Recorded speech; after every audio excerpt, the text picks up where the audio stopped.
Versa Podcast.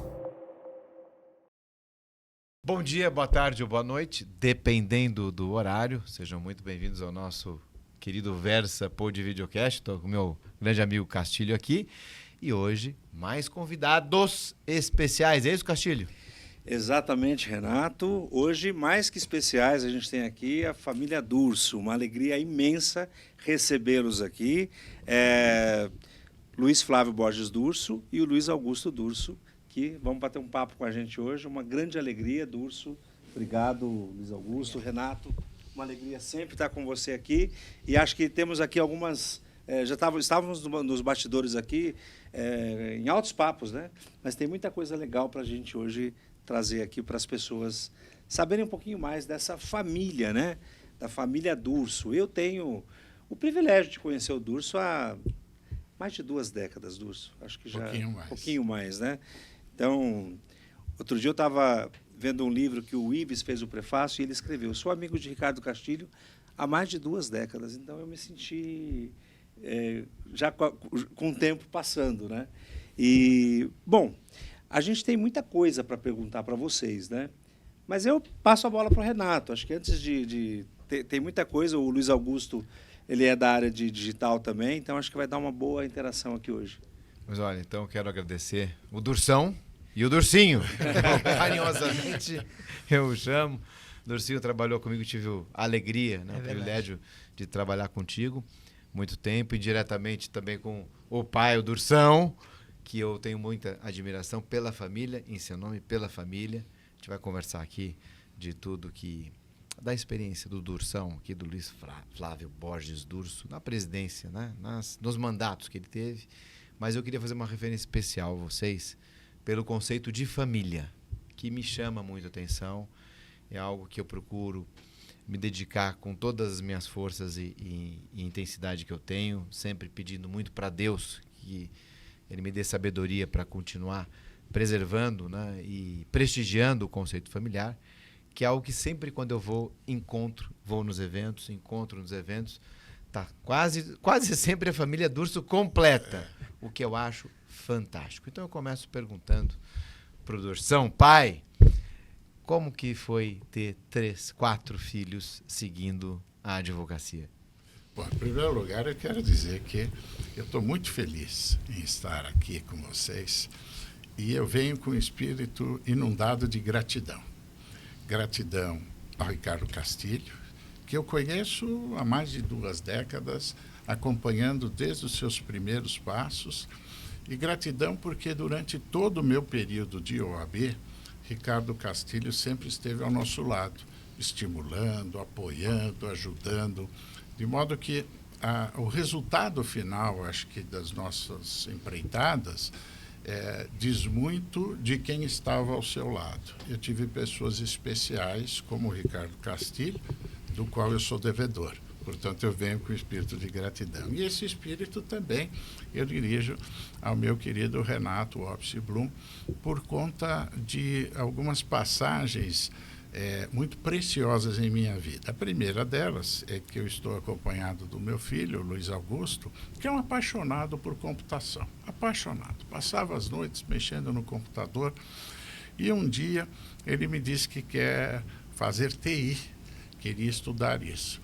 E eu já acompanhava o sucesso do Renato Opsi Blum. Você, Renato, é a maior referência do direito digital no país. É verdade. E isto por mérito próprio. Você construiu tudo isso com muito trabalho, com muita dedicação, muito empenho e sacrifícios pessoais, que eu acompanho também a sua trajetória.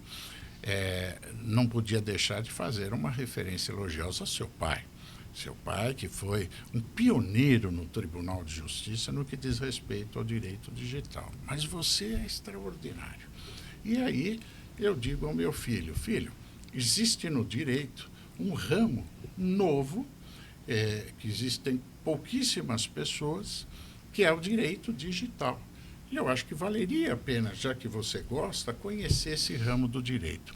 E eu o levo, ainda estudante do colegial, eu o levo a um congresso que o Renato deu uma palestra. Ele ouve o Renato, se encanta com tudo isso, eu apresento o Renato, e o Renato se torna um modelo de como o Luiz Augusto poderia se projetar na área jurídica. Então, o meu espírito se inunda de gratidão hoje aqui, onde eu estou com 2 queridos amigos, a quem eu agradeço, estimo e, acima de tudo, admiro. Castilho, na área de educação, é um ícone. Eu tenho acompanhado isso, procurei ajudá-lo no que pude, enquanto presidente da Ordem, e hoje eu aplaudo o seu sucesso de pé. Da mesma forma, o Renato, aplaudo o seu sucesso de pé. Imagina a minha satisfação de estar com meu filho neste programa. Dursinho, agora é contigo. Depois desse discurso do seu pai fantástico, né? Nós, entre aspas, né, sofremos, né, carinhosamente quando os nossos pais falam, né? Porque eles realmente dão um show, né? É isso. Olha, muito obrigado pelo convite, Ricardo Castilho, Dr. Renato Opsi Blum. Meu pai está aqui comigo também.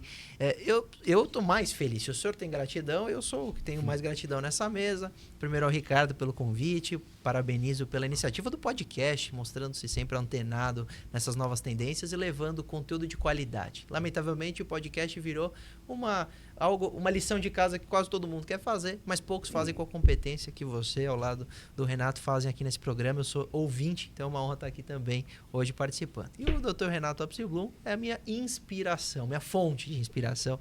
Me apadrinhou, me levou ao escritório, me deu a oportunidade de ficar quase 2 anos aprendendo muito no Opsi Blum.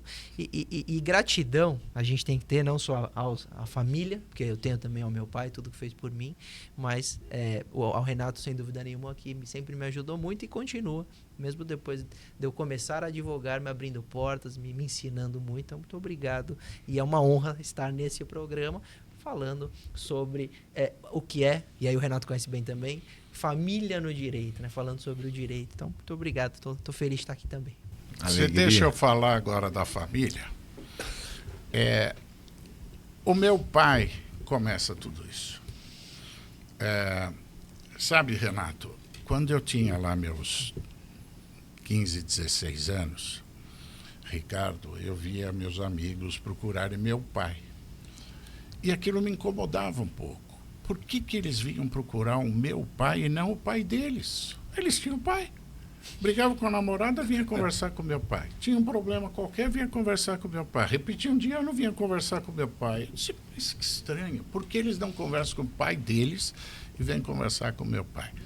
Depois eu descobri. Porque meu pai era advogado. E na formação humanística do advogado... Professor. Mas nessa formação humanística dele, ele não julga, ele acolhe. Este é um dado que as pessoas normalmente não têm. As pessoas normalmente julgam o semelhante, criticam o semelhante, têm um olhar muito rigoroso ao semelhante. Meu pai era destituído de tudo isso. Meu pai acolhia, não importava o que você fez. Ele acolhia, te ouvia e te aconselhava. Então, isto fez do meu pai um ícone para esses meus amigos. Eu fui descobrir isso depois, o valor que eu tinha em casa, a importância que eu tinha em casa. E eu tive uma educação muito familiar. Eu tomava benção do meu pai. Até pouco tempo atrás, quando ele se foi, eu chegava a benção, pai. Amém. E beijava a mão e ficava esperando ele responder. Deus te abençoe. É fantástico isso. Para mim era muito importante isso. Claro. E procurei passar isso para os meus filhos. Quando eles vêm, o meu pai tinha um escritório, eu me torno advogado, depois meu irmão, e aí começam os meus filhos a frequentar o escritório, ou como estagiário, ou depois como advogado. Meu pai teve o privilégio de trabalhar com os netos. É uma coisa extraordinária. Ele não ia mais por causa de cliente, ele ia para ficar ali com os netos, orientar, contar as histórias, ensinar. E eu acho que esta coisa de família, do lado do meu pai, se projetou no nosso núcleo familiar. Do lado da minha esposa, também o meu sogro, Filizola, italianão, todo domingo tinha macarronada, todo domingo os 5 filhos vinham para casa do pai. E eu acho que a união de tudo isso fez com que a nossa família realmente fosse muito unida. Não há problema que nós não discutamos em família. Não há. Mesmo eles casados hoje e tal. Então, esta união propiciou uma condição de trabalho muito boa. Acho que por inspiração também do avô, eles seguiram o direito. Cada um focando uma área, Adriana no violência contra a mulher, o Flávio agora concentrando em criptoativos, ele em crimes digitais e o Caçula em crimes ambientais. Eu faço tudo dentro da área criminal, somente criminal. Então, essa interação, esse debate das questões criminais, da base do direito criminal e do que tem de novidade, isto nos aproximou ainda mais. Há quem diga que trabalhar com filho é um problema. Eu acho que é solução, desde que você respeite. Tem 2 chapéus aí que eu procuro fazer sempre. Quem trabalha com filho, acho que tem que ter. É o chapéu do patrão e é o chapéu do pai. Quando você põe o chapéu do padrão, você tem que sentar com o filho e falar, olha, isso aqui você precisa fazer assim, assado, tal. Ah, mas pai... Não é pai. Aqui, vamos fazer profissional o quanto possível. Não dá para destacar a figura do pai, mas tem que separar um pouquinho. E quando nós estamos lá com o chapéu do pai, é o pai. Ah, não tem problema. Ah, quero viajar. Não tem problema. A gente ajeita isso, tal. Você está liberado para viajar. Não precisa do rigor. Precisa uma certa flexibilidade, mas precisa uma certa responsabilidade. Se conseguir equilibrar isso, aí dá para ir para frente. E é o que nós procuramos fazer diariamente no escritório. Sensacional, né? É isso, Dursinho. Agora vamos ouvir o Dursinho aqui. É muito legal falar como filho, depois de ouvir esse relato, que eu acho que o Renato passou por isso. Seu pai é muito competente, meu pai já fez aqui uma deferência, seu pai realmente, ele te inspirou também. Ele também te deu te dotou, até pelo gene, de muita inteligência, até o Renato não é só um advogado, é um empreendedor, economista, palestrante. Então, é um dínamo. Te dotou de tudo isso, te dando exemplo e cobrando. O Ricardo, sem dúvida nenhuma, também é alguém muito predestinado. E quando você tem um pai na área, ou paitrão, que aí é a grande questão, tem muita gente que acha que as portas simplesmente vão se abrir, as coisas vão acontecer e cair no colo. Sem dúvida nenhuma, muita coisa, por causa de uma dedicação de 40 anos, e meu pai sempre muito afável com as pessoas, sempre nos passou isso também, para tratar as pessoas com muita simpatia, com muito afeto. Isso foi passado do ponto de vista pessoal. Do ponto de vista profissional, só vem cobrança. Porque isto é ótimo. Eu lembro, a gente estava falando outro dia em casa, né? Que eu falei, pai, primeira vez que eu escrevi um artigo foi graças à sua influência ou até à sua cobrança. Primeira vez que eu fiz algum tipo de questão, até pegar no livro, porque é o pai. Quando eu estava na escola, era o pai. Quando ele me colocou no escritório com 16 anos, até como uma forma de castigo, porque ele falou que eu mexia muito no computador, e eu varava a noite mexendo no computador. Eu era viciado no computador. Então eu tinha, claro, entre estar estudando e mexendo no computador, eu estava mexendo no computador. Então o que ele me fez? Que foi, no fim, um presente. Me colocou para estagiar com 16 anos. Era difícil, office boy. Mas mudou a minha vida. Assim como quando eu tive a oportunidade de estar com o pessoal do Office Bloom, eu também aprendi muito da área que talvez fosse o meu destino e hoje sem dúvida nenhuma. Então, o que eu posso dizer é o seguinte, é um privilégio, mas também é uma grande responsabilidade. Você tem 2 opções. Ou você pega tudo isso que foi construído e simplesmente deixa de lado e faz a sua vida, ou você coloca como também um objetivo de vida, de dar continuidade, de assumir essa grande responsabilidade que foi construída a muito custo. Eu sei. Inclusive senti na pele, porque falou-se, né, das gestões de OAB, dos mandatos de OAB, são milhares de quilômetros de estrada. E para estar representando a ordem, ele estava mais distante naquele período de casa, fato. Então, nós pagamos esse preço também, mas sempre entendemos. E hoje, como pai, meu filho nasce em 10 dias, eu tenho certeza que ele deverá entender que eu também vou pagar esse preço, porque eu fui, desde o início, educado nesse sentido e vi que pagando esse preço, você se dedicando, estudando, você muda a sua vida, muda a vida da sua família, muda o mundo. Então, é o preço que se paga. E eu espero que meu filho entenda como a gente acha que entendeu bem. E hoje a gente curte muito estar junto. Se me permite só um segundo para complementar uma coisa. O meu pai, ele sempre me passou uma ideia de que o nosso maior tesouro chama-se reputação. Não adianta você ser famoso, não adianta você ser conhecido se você não for respeitado. E o mais difícil é você ser respeitado pelos pares. Porque o leigo pode te respeitar se você tiver um bom marketing, não sei o quê, tá? No fim você vira famoso, mas reputação não. Reputação é tijolinho por tijolinho a vida inteira. E é o que eu procurei passar para eles. Da mesma forma que muitas vezes na vida eu parei e pensei, meu sobrenome é Durso, é o meu pai. Isto aqui, se eventualmente puder comprometer, eu comprometo tudo o que ele fez na vida. Então, isto aqui não devo fazer, isto aqui eu devo fazer. Esta responsabilidade pelo legado, pelo nome do pai, eu procurei passar para eles. Inclusive, politicamente, na classe. Vou apoiar tal pessoa. Calma, você tem um nome que diz alguma coisa dentro do segmento, por causa do seu avô, por minha causa, pela nossa participação na ordem. Então, quando você for fazer, não pensa que é você, pensa que é este nome que precisa ser preservado, defendido, numa reputação que é sua pessoal, mas que traz esse legado, esse peso. Precisa ser cuidado tudo isso.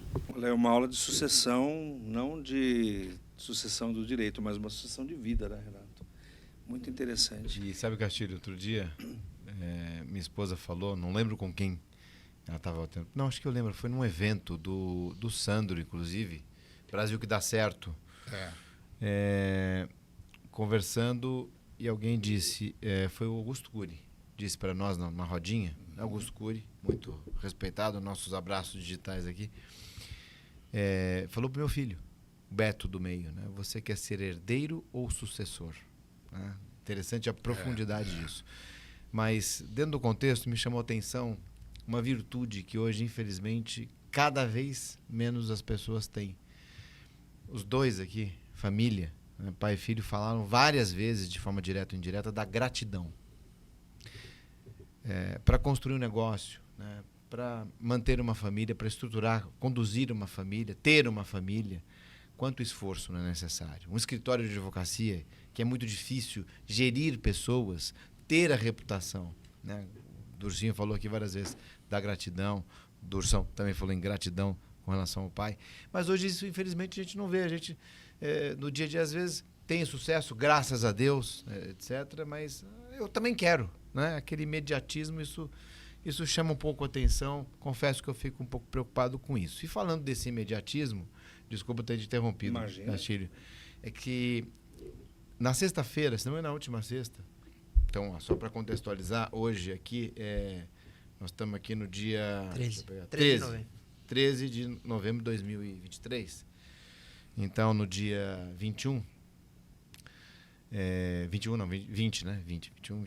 No dia 20, o Elon Musk disse, isso está em todas as redes agora, dizendo que a inteligência artificial vai substituir todas as profissões. Agora não é nem mais quem está mais suscetível, não. Ele falou isso. Não sei se é marketing, até que ponto é verdade ou não, mas é uma pessoa que tem, né, a sua reputação e a sua influência.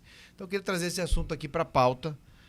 Dursão, ex-presidente da OAB por 3 mandatos, né, que tem aí toda essa sensação e essa percepção. Dursinho na área de tecnologia da informação aqui junto comigo, direito digital, estamos aí sempre, né, avaliando, usando novas tecnologias. Queria a opinião de vocês sobre essa questão dentro dessa afirmação, não só da área jurídica, mas qual que é a percepção que vocês têm dessa afirmação que ele será que nós todos, a sociedade, né, enfim, estamos aí correndo risco mesmo? E só um pequeno parênteses, eu tenho uma consideração, Dursos, que eu sempre trago. Então vamos esquecer se tem ou não tem. Se 30%, que alguns estimam, tiverem as suas atividades substituídas por sistemas, quem que vai pagar, remunerar esses 30%? Porque se vocês não tiverem dinheiro, eles não alimentam a economia, quebra tudo. Né? Mas queria ouvi-los. Desculpe. Imagina, interessantíssimo. Só uma contribuição nesse tema é a seguinte, e toda vez que eu vou dar palestra, os estudantes dizem, e aí, a advocacia vai acabar, tá? Eu digo, eu não vejo possibilidade da advocacia ser aniquilada, mas tudo depende do tempo. Quando o Alan faz uma afirmação desta, eu perguntaria, em quanto tempo? Se isto for em 100 anos, pode ser que seja verdade. Mas, se for em algumas poucas décadas, eu não acredito que substitua tudo. Principalmente porque na nossa profissão existe um componente fundamental, que é esta base humanística que a máquina não substitui. A máquina, ela não tem empatia. A máquina, ela tem um raciocínio matemático. E na nossa área, o raciocínio matemático não é o que funciona. 2 mais 2 são 4. Mas na área jurídica, 2 mais 2 pode ser 3 ou 5, depende de algumas outras circunstâncias. O indivíduo que mata o semelhante, ele cometeu um homicídio. Então, pela máquina, no raciocínio matemático, ele tem que ser condenado. Mas pelo nosso sistema, depende. Se ele teve que matar para se salvar, para salvar terceiros, se foi uma explosão emocional justificável. E quantas vezes nós vimos essa situação? Lembra a história do Corcundinha? Vocês conhecem a história do Corcundinha? É bom. O Corcundinha era um indivíduo que tinha uma ferida na alma, porque ele tinha uma corcunda, e a vida inteira ele era apelidado de Corcundinha, ninguém chamava ele pelo nome, é Corcundinha, e trazia muito sofrimento. E ele era um pobre coitado, ele era um sapateiro, e ele tinha uma portinha e ficava ali consertando os sapatos, e todo dia o pessoal passava na porta, principalmente um grupo de crianças passava e gritava: "O Corcundinha, o Corcundinha, o Corcundinha", e aquilo trazia um sofrimento, era uma faca na ferida da alma daquele indivíduo. Aí um dia ele pegou uma garrucha, quando o garoto passou e falou: "O Corcundinha", ele deu um tiro. Quando chegou no tribunal do júri, no raciocínio matemático ele seria condenado.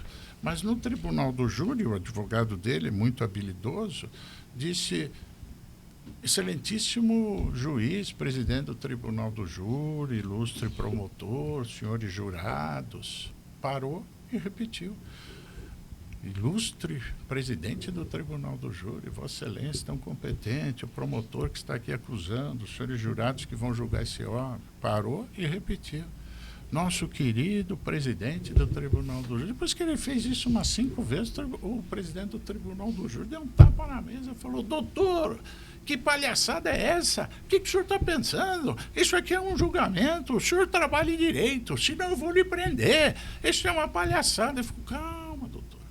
Eu só estou querendo mostrar para os jurados que eu estou aqui há 5 minutos elogiando o senhor ficou nervoso e quase me bateu". Imagina esse pobre coitado que todo santo dia ele era criticado, apontando um defeito que era uma ferida na alma dele, e um dia ele explodiu. E esse indivíduo foi absolvido pelos jurados.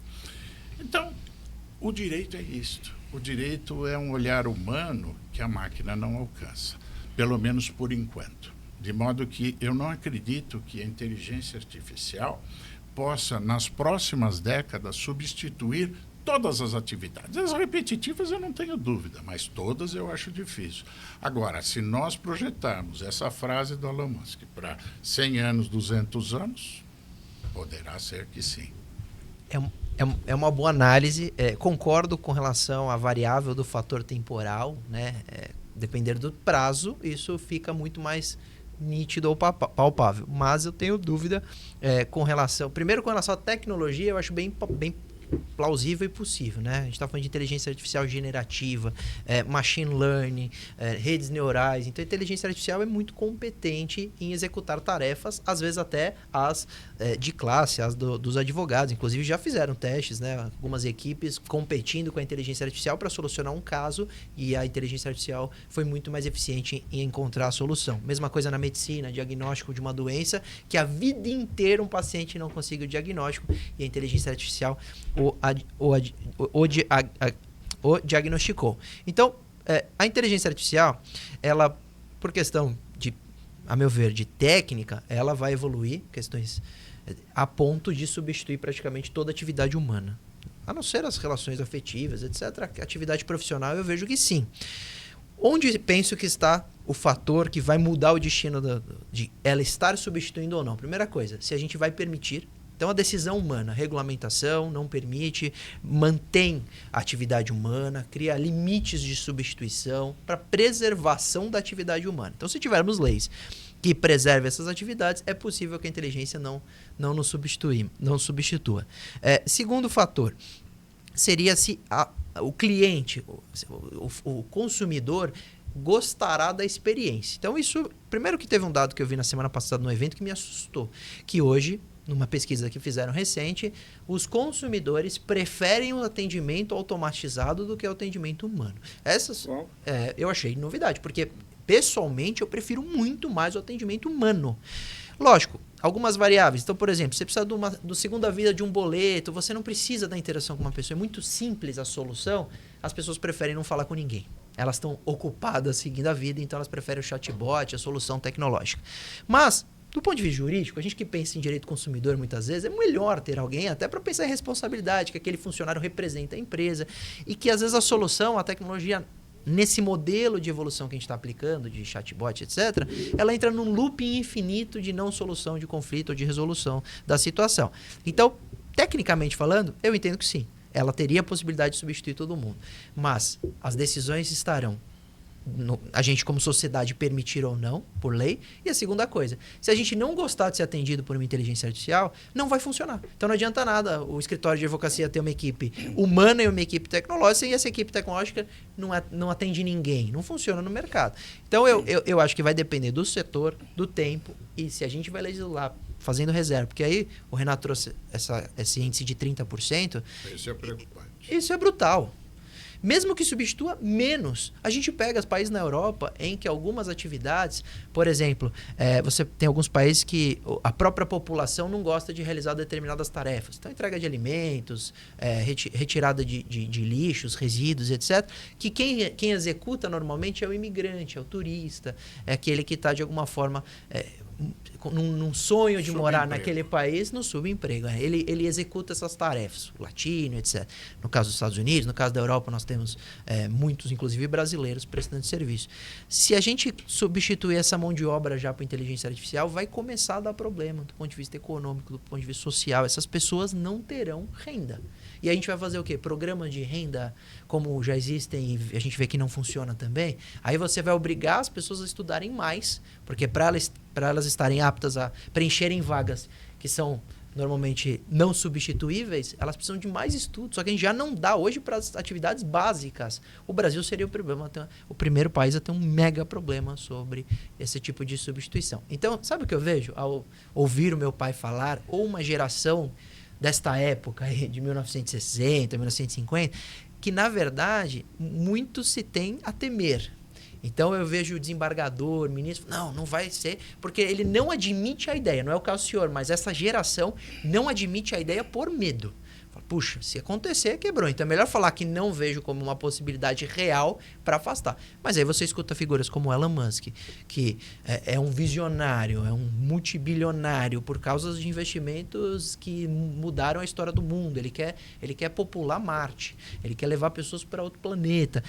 Ele é alguém que enxerga à frente. E eu concordo em muitas das previsões que ele faz.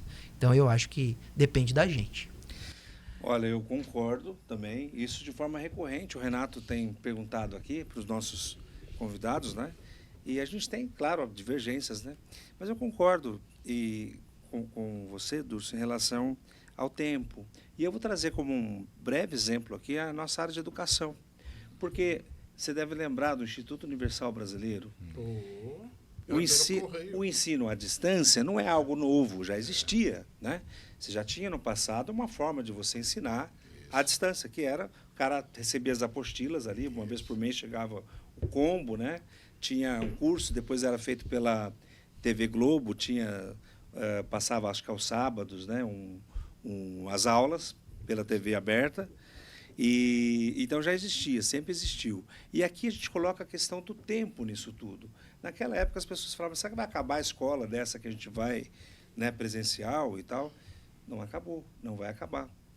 Da mesma forma, eu acho que é difícil a gente pensar a longo prazo, porque nós possivelmente não estaremos aqui daqui a 100 anos. talvez vai Não substituir. sei, hein? Não sei. Não sei. Também der chance, a pode gente ser fica. que se deixar a gente vai ficando, né, Vai. Durso? Mas é muito difícil imaginar toda essa revolução que nós estamos vivendo, acompanhando em todos os setores, né, das profissões, sejam regulamentadas ou não, da medicina. Me parece que vai ser uma coisa louvável para a medicina. Agora, em muitas atividades, eu concordo com o seu pai de que há coisas que o próprio nome diz, inteligência artificial. Inteligência é algo da condição humana, não se cria esse afeto. E aí eu vou lá para Aristóteles, quando Aristóteles criou toda uma obra, né, pensando que 1 mais 1 era 2, pensando que o homem tinha que ser feliz a qualquer custo, precisava ter filho, precisava ter trabalho, e ele morreu sem encontrar aquilo que ele buscou a vida inteira, que era a felicidade. Depois veio São Tomás de Aquino e colocou a fé, falou, faltou para esse cara aqui a fé. E eu coloco hoje, mal comparando Aristóteles e São Tomás de Aquino, que o que falta nesse combo todo aqui é o afeto. Isso não vai ser produzido artificialmente, me parece. Já se fala, né? Outro dia a gente ouvi de alguém falando sobre o afeto da inteligência artificial. Mas eu acho que não, isso é da condição humana, Durso. Então, esse elemento, imagina você como um advogado criminalista.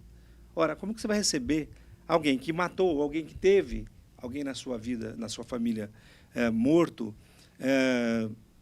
por um robô, de forma robotizada, ou por chatbot, ou por... Não vejo, mas eu não vejo só esse exemplo da advocacia. Eu vejo na educação que falta o olhar, que falta alguém dizer para você, segurando em você, podendo trazer essa forma mais humanizada de trazer.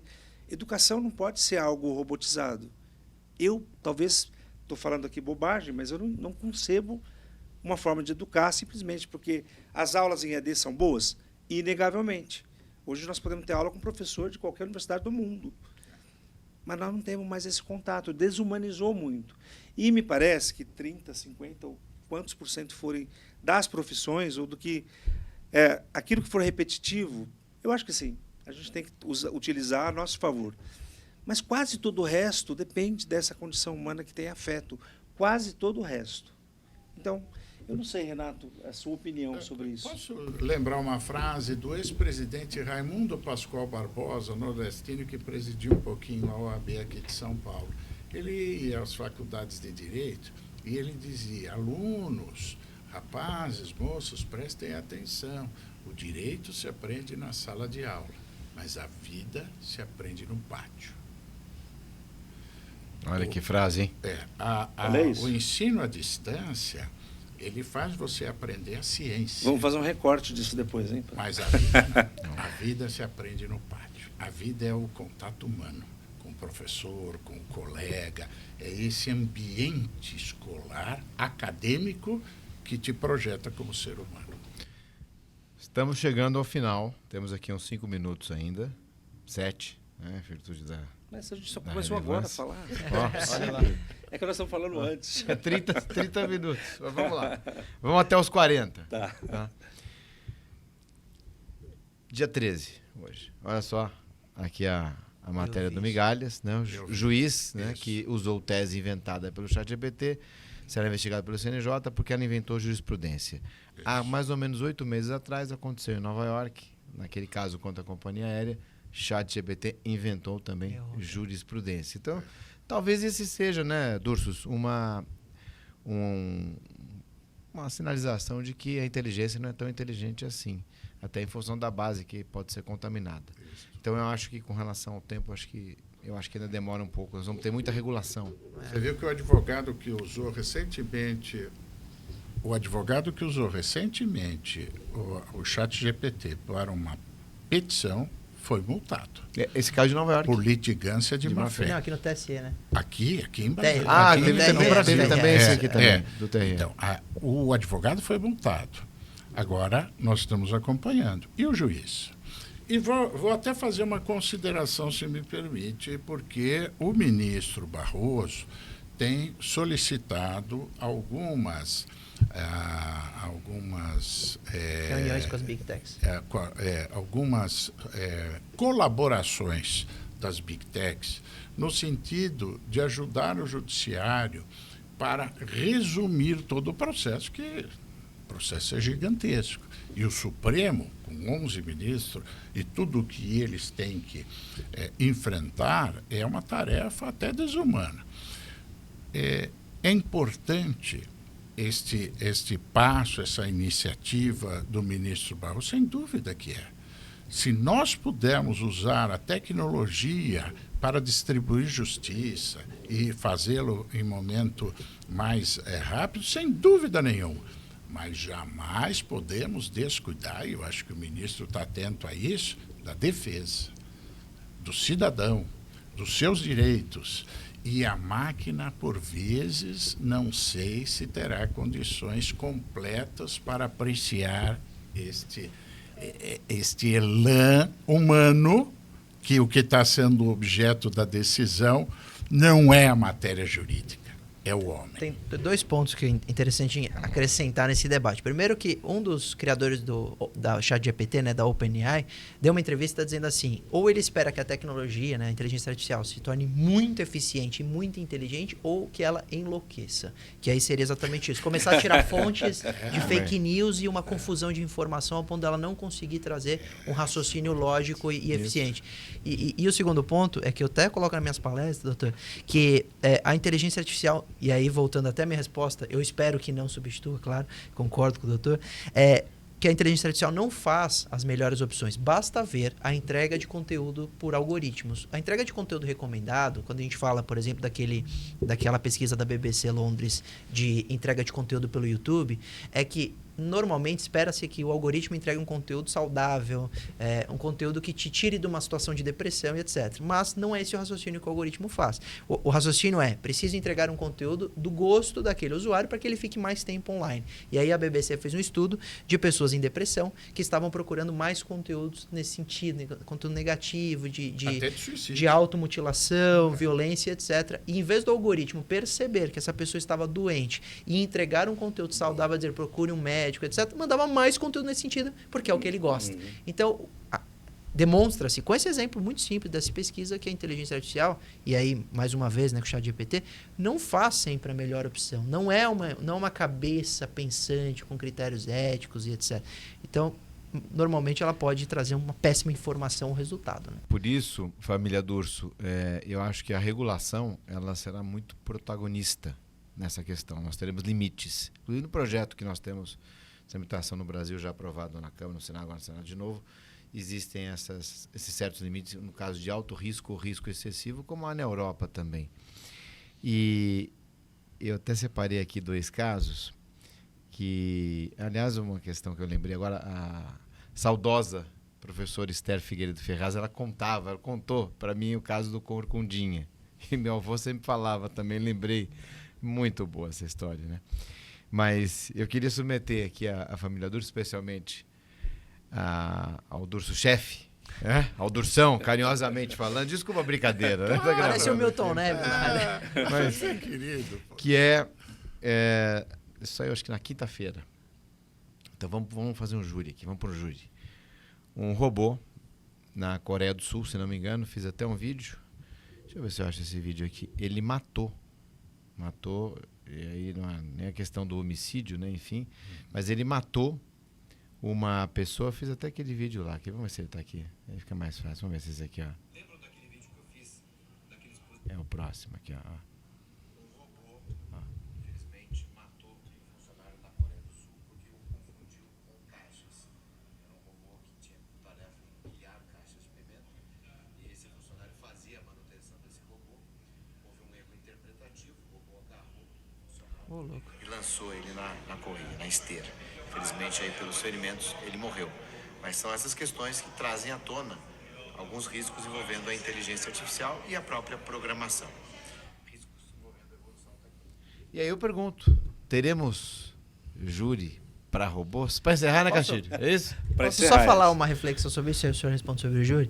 Doutor, esses casos de crimes cometidos por inteligências artificiais são já são uma realidade, né? Carro autônomo atropelando pessoas. Teve recentemente aquele robô jogando xadrez que o menino quebrou o dedo desse menino, etc. E aí a gente fica procurando, primeiro, antes do júri, a responsabilidade penal, né? Então vamos por quem, né? Nesse processo, quem vai para o banco dos réus vai ser o indivíduo que programou essa inteligência artificial, vai ser o dono da empresa, vai ser o responsável ali pela aquele robô que seja. E a gente até debatia sobre isso, porque já tem alguma doutrina no sentido de a gente mudar a lei para termos responsabilidade penal da pessoa jurídica para crimes cometidos por inteligências artificiais.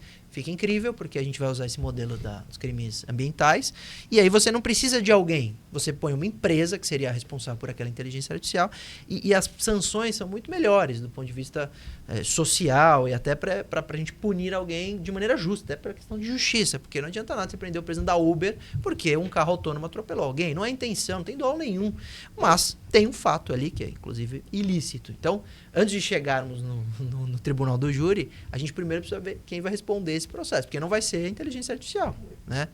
Como ela responde um processo, como ela é punida, só se no futuro a gente tiver algum tipo de... Só se a gente desligar da tomada, né? Por isso é uma semana sem energia elétrica. Mas aí a gente vai chegar na possibilidade do tribunal do júri. Então, Renato, Ricardo, esses são desafios muito, mas muito importantes que nós vamos enfrentar. Vou puxar a sardinha para a nossa brasa. Muito se diz, o Supremo tem uma função de decidir sobre a lei posta com base na Constituição. E quando você não tem a lei posta? Mas o Supremo tem um ativismo judicial. Mas o Supremo sozinho não faz nada, ele é provocado. E quando ele é provocado numa situação que você não tem a lei posta, às vezes ele tem que inovar. Esse é um desafio que o Supremo enfrentou, nós enfrentamos na advocacia e a sociedade vai enfrentar em todas as áreas. São desafios de algumas coisas que não foram pensadas até então. Vou dar um exemplo disso. Há coisa de uns 15 anos, quando eu estava na presidência da Ordem, eu fiquei na presidência de 2004 a 2012. Então, eu às vezes ia e dizia o seguinte, quando era interpelado com uma pergunta sobre a questão da tecnologia... Que, desculpa, interrompendo, inclusive foi exatamente no meio do lançamento e da popularização do iPhone, que foi em 2007. Isso. Depois o tablet, então foi exatamente essa época de... Nessa fase, quando vinha um questionamento, eu dizia o seguinte, crime é crime. Se você olhar a tecnologia no crime, haverá sempre um ser humano atrás. Na verdade, quando você pensa, mas houve um homicídio utilizando-se de tecnologia. Exemplo, o sujeito à distância desligou um aparelho na UTI e matou aquele indivíduo. O que é isso? É o velho conhecido homicídio. Só que ao invés de dar uma facada, de dar um tiro, ele desligou o aparelho. Até então essa era a resposta. Crime é crime, a tecnologia é só meio. É instrumento, mas sempre você tem o homem na conduta. Isto mudou, está mudando. Por que está mudando? Porque este robô, na verdade, ele agiu além da previsão do homem. O carro autônomo, ele atropela alguém sem a interferência do homem naquela conduta. E aí você entra num hiato onde nós não temos regramento. Poderemos ter, como no Brasil existe a responsabilidade da pessoa jurídica para os crimes ambientais, trazer isso para este âmbito ainda inovador, tecnológico, onde a conduta humana não está tão presente, ela está remota e não para aquela finalidade, com ausência de dolo. O indivíduo não projetou aquele resultado e nem assumiu o risco. Porque aí poderia ter o dolo eventual, culpa consciente. Não, ele está muito distante de tudo isso. O carro atropelou alguém, não tem motorista. E agora, como isto fica? Quem tem a responsabilidade por esse atropelamento? Talvez uma saída seja a responsabilidade da pessoa jurídica, sim, para nós termos uma resposta para a sociedade diante disto, mas isso ainda é um desafio que a hora que você amplia a atividade da inteligência jurídica, da inteligência artificial, responsabilidade jurídica ainda é um campo muito nebuloso, muito nebuloso. Conversa boa, né? Uau. Não, mas infelizmente Conversa, agora senhores, olha. vou deixar o fechamento para você. Bom, Mas agradecendo a Deus aí, Deus abençoe Obrigado. muito a família. Amém. Da Isso, mesma mas que forma conversa, que né? que conversa, Renato. Amém. Olha, espetacular. Precisava de mais tempo, né? Eu queria só finalizar, então. Eu queria perguntar outras coisas. Se der tempo, você responde. Eu queria que você destacasse aquilo que a ética profissional lhe permite. Um caso emblemático na sua carreira, que você possa contar para a gente em 2 minutos. Eu não sei se essa síntese é possível, acho que não, né? Vamos, Mas vamos destaca. testar. E depois, eu gostaria de saber dos Dursos, então, não o conceito, mas qual a sensação que vocês têm de justiça. Bom, em primeiro lugar, há um caso emblemático, e eu vou falar um recente, que foi o júri da Elise Matsunaga, por uma série de circunstâncias. Nós estávamos diante de um homicídio, a família me procura para acompanhar uma investigação de sequestro. A família é proprietária da empresa York, estava em negociações, uma negociação milionária, e de repente o herdeiro, um dos diretores da empresa, desaparece. E aí a família me procura, a esposa diz que ele saiu e desapareceu, e nós passamos a ter um desdobramento nesta investigação, onde pedaços de um cadáver são encontrados numa região próxima de São Paulo. O último pedaço foi a cabeça, verificou-se que era um oriental, havia o desaparecimento de um oriental sem pedido de resgate, sem nenhum contato com a família, e o reconhecimento do irmão, chega-se à conclusão que ali tinha um homicídio com esquartejamento. Homicídio é comum, homicídio de esquartejamento já não é tão comum. Aí a investigação prospera e chega-se à conclusão, até por confissão, que nós estávamos diante de um homicídio do marido pela esposa com esquartejamento, a princípio feito por ela. Aí uma outra novidade, mulher não esquarteja. Na literatura jurídica, esquartejamento, quando existe, é o homem que faz. Mulher é muito difícil de fazer. Mas essa mulher, ela teve uma atuação em sala cirúrgica, como instrumentadora, enfermeira, e trabalhava como instrumentadora. Então, ela tinha um conhecimento do corpo humano que propiciava a segmentação.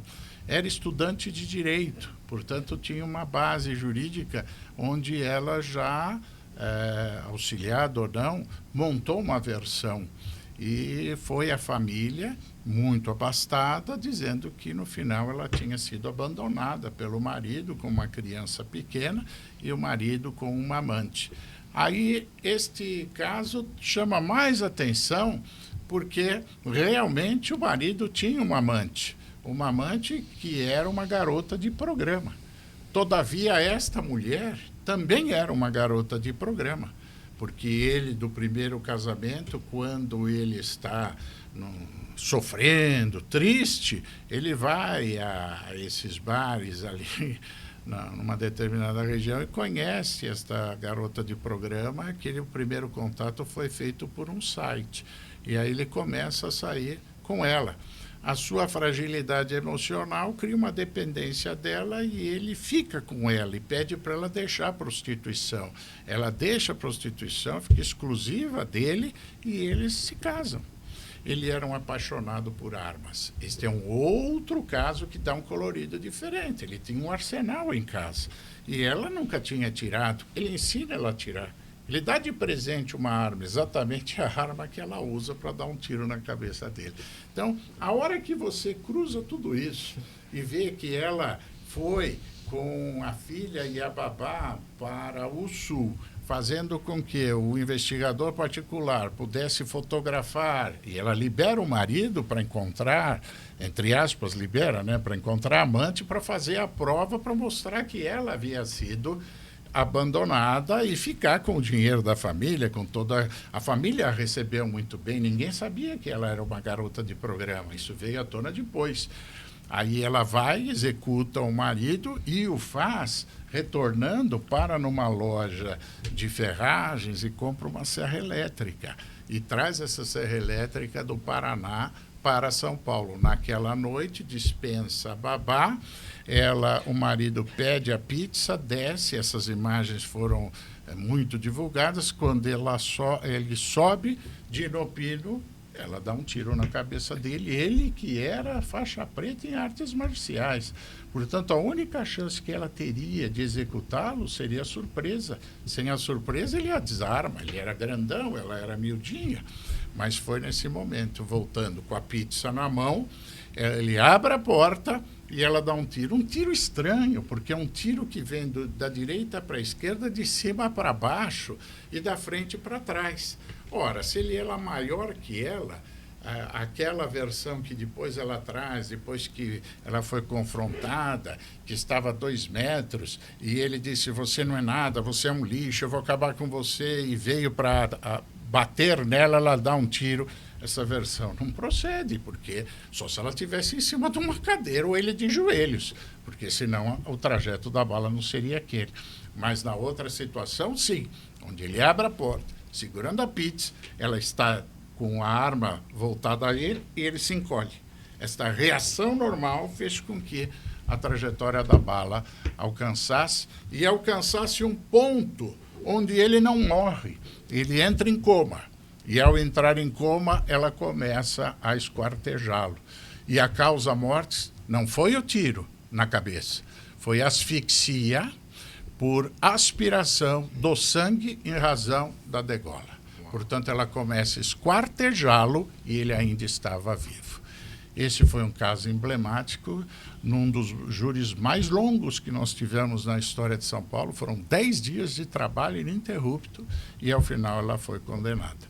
E eu fui assistente de acusação, atuando não na defesa dela, mas junto ao Ministério Público, defendendo a família e defendendo a memória dele. Razão pela qual estes casos, eu tive alguns outros. Escola Base foi um caso também emblemático. A Escola Base, depois, uma outra hora, quem está nos ouvindo, põe lá procura a Escola Base. Isso foi uma coisa que mudou a trajetória da imprensa, da justiça. Foi seu caso? Tal.